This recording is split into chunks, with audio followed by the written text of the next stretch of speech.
kami membuat suatu inovasi yang berupa alat pendeteksi dini banjir yang menggunakan sistem berbasis IoT dan aplikasi mobile. Sebelumnya kami mohon izin ingin memperkenalkan diri. Perkenalkan, nama saya Van Rosi sebagai Ketua Tim. Dan saya Muhammad Rizal Kusuma sebagai anggota. Kami dari SMA Negeri 3 Sampang. Nah, dalam membuat serta mengembangkan inovasi tersebut, pastinya ada latar belakang yang membuat kami mengembangkan inovasi tersebut.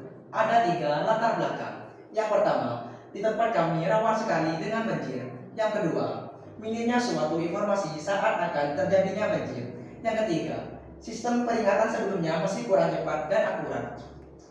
Jika ada latar belakang, pastinya ada permasalahan. Ada 2 masalah. Masalah yang pertama, informasi. Seringkali orang-orang keterlambatan menerima suatu informasi saat akan terjadinya bencana banjir. Yang kedua, masalah kerugian. Seringkali orang-orang banyak kehilangan barang berharganya karena bencana banjir tanpa ada persiapan banjir akan datang. Jika ada permasalahan, pastinya ada solusi yang ditawarkan oleh kami kepada masyarakat. Ada beberapa solusi yang ditawarkan. Yang pertama, mengirim informasi adanya banjir akan lebih cepat dari biasanya melalui SMS. Yang kedua, adanya berupa buzzer yang akan berbunyi ketika air mencapai ketinggian tertentu. Yang ketiga, dapat mengetahui berapa ketinggian air tersebut. Nah, setelah kami memberikan solusi yang kami tawarkan kepada masyarakat, pastinya ada tujuan.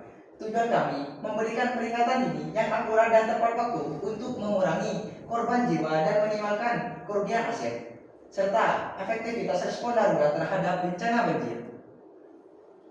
Nah, jika ada tujuan, pastinya ada manfaat kami bagi masyarakat.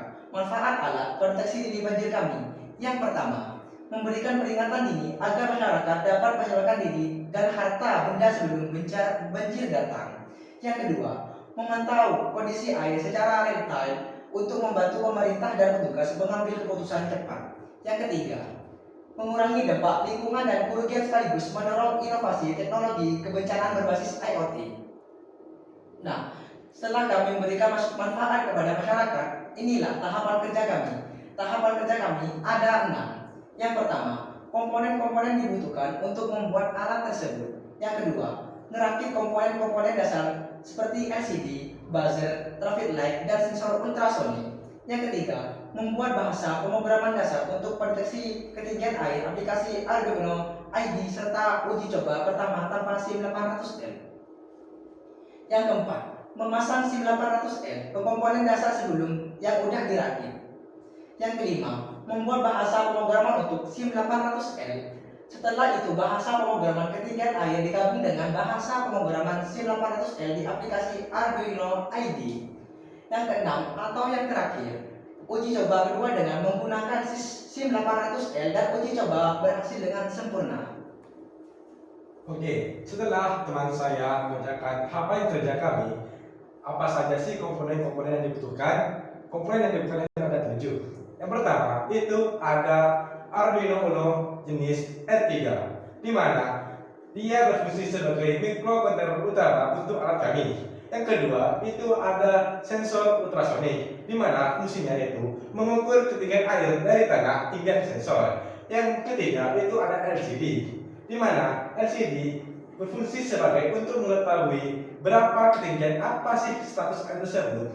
Dan yang keempat, itu ada traffic light, di mana lampu yang ada di traffic light itu akan menyala sesuai dengan status air tersebut. Yang kelima, itu ada buzzer, di mana buzzer itu akan berbunyi ketika air mencapai ketinggian darurat. Yang keenam, itu ada SIM 800, di mana ia berfungsi sebagai mengirimkan pesan yang berupa ketinggian air serta status air. Yang ketujuh, itu ada baterai. Baterai yang kita gunakan ada 2. Yang pertama, itu baterai sebesar 5 volt dan baterai sebesar 3,7 volt, di mana baterai 5 volt itu digunakan untuk Arduino ID dan baterai yang 3,7 itu digunakan untuk SIM 800. Dan kabel yang kita gunakan itu ada 3. Kabel jumper male to male dan kabel jumper female to male dan kabel jumper male to female.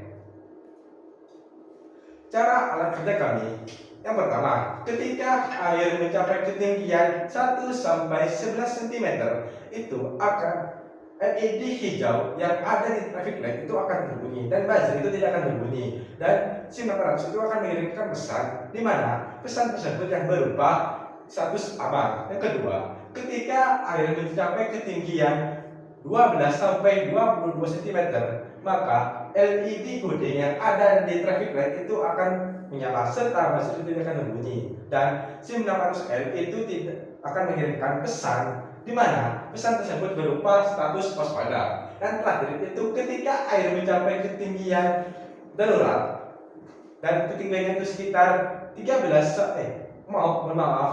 sampai 33 cm, maka LED yang merah yang ada di traffic light itu akan menyala serta disertai dengan buzzer yang berbunyi, dan SIM 800L akan mengirimkan pesan di mana pesan tersebut berupa darurat, dan pesan dikirim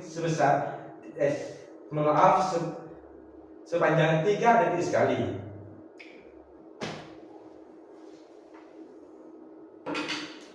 Oke, setelah kami presentasi dari awal sampai akhir, dapat kami simpulkan bahwa alat pendeteksi dini banjir berbasis IoT dan aplikasi mobile membantu memantau ketinggian air secara real time, memberikan peringatan cepat kepada masyarakat, serta mengurangi risiko kerugian dari dampak banjir.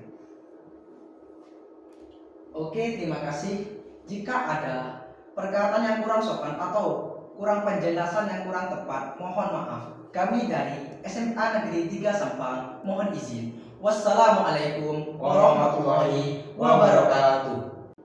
Digital skills yang mudah, berkarya, berjaya.